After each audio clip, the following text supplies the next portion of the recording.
But was there like bureaucracy building up, or what happened? What made you not kind of see the change in the marketplace? I think it's human nature that people don't like to acknowledge mistakes. And true leaders and true good managers have that sense, have that ability to self-reflect and say, I might not have done something right. I did this wrong. I need to change. They need to change themselves. But it is human nature that they don't do that. And I think we fell into that trap, and you have to eat a little bit of humble pie. I think part of leadership is humility. You got to be able to admit your mistakes and say, all right, let's correct course, but here's the new vision. Because employees are looking for that direction. It's very, very important. What does it do to morale in a company which has been growing so fast and where the share price went through the roof when these kind of things reverse? The morale has not been good in the past 3 years. Through a multiple factors. First, we had COVID. Yeah. And then the economy, the Chinese economy, sort of bounced back after COVID, but then it sort of flattened out. And competition was another issue. And also another issue was regulatory scrutiny. We paid big fines, but that's all behind us. Yeah. But all those things combined was quite devastating to the morale. But as I said, the most important thing, though, is employees are looking for a direction. If you can clearly communicate what the direction is, then they will get rejuvenated. Changing tack a bit, of course, your business depends on a strong consumer. How do you see the Chinese consumer just now? If you look at the whole Chinese economy, China is about 31% of global production, but the consumers only consume 14% global consumption. So obviously there's an imbalance. China is a net export country, makes a lot of things. But at some point, Chinese consumers should come into more significance and rival that of the Western developed markets. In China, overall consumption is slightly over 50%, whereas the developed markets consumption is over 70% of the total economy. So there's a lot of potential. But the way I see the consumers today is there's a couple of factors that kind of temper their confidence and willingness to spend. Number one, there's a wealth effect from the property downturn. I think on average, property prices have come down 30%.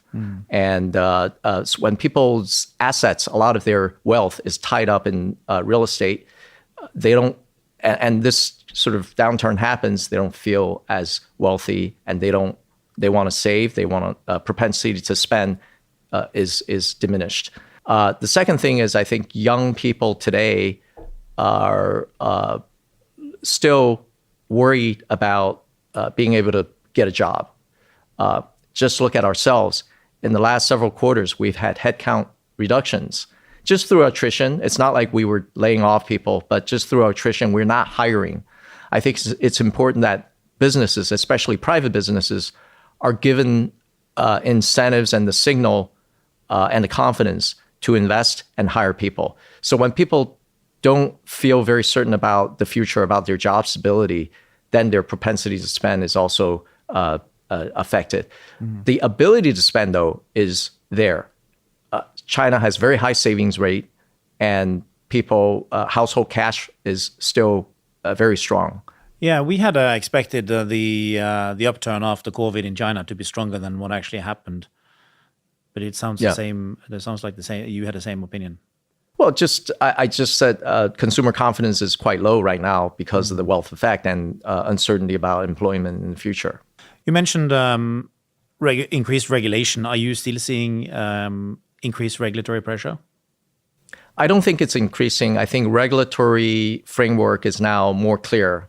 We know what are the lines, how to keep within the boundaries and not to overstep the boundaries. So having that clarity is very good for business. Now, China has been the factory of the world for many years now. How do you see this developing going forward? I still think China will continue to be a manufacturing powerhouse in the world. Despite declining population, on a relative basis, China's population is still very large. You're looking at 800 million productive workers in the economy. And even if that reduces to 600 million, 650 million, that is still a very sizable and at production force at scale. The Chinese people are industrious, and the education system has been very good. So you have a well-educated labor force and skilled labor force. And just relative, I mean, you see a lot of reshoring or offshoring to people diversifying their supply chains to Vietnam, Mexico. But look at the population. I mean, the population of Vietnam is about 100 million. The working population, the workforce is 60 million. China is more than 10 times the size of that.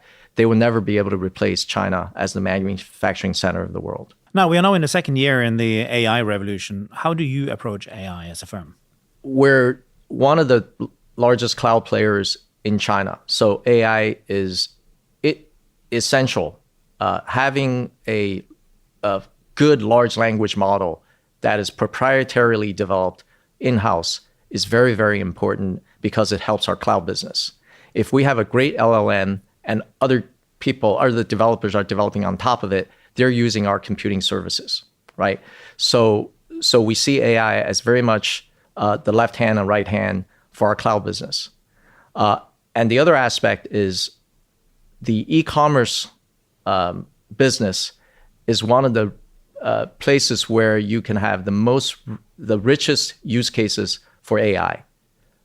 So you can develop a lot of really cool products on top of our own model, or even someone else's open source model. We have multiple development efforts going on.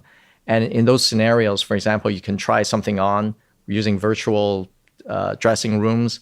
Our merchants doing business on our marketplace will be able to use AI to self-generate photos, product descriptions, and things like that. 姐妹们总烦恼脸上细纹、干燥与暗沉，现在起跟我一起放心交给 KS Royal Face 皇家颜值逆时奇迹系列。KS Royal Face 皇家颜值逆时奇迹系列，它添加5种 EGF， 专门防止肌肤老化，强化皮肤修复，增加肌肤弹性水嫩，轻松抚平皱纹，换回青春自信。KS Royal Face 皇家颜值逆时奇迹，护肤露、全效精华、精华霜，即刻启动冻龄密码。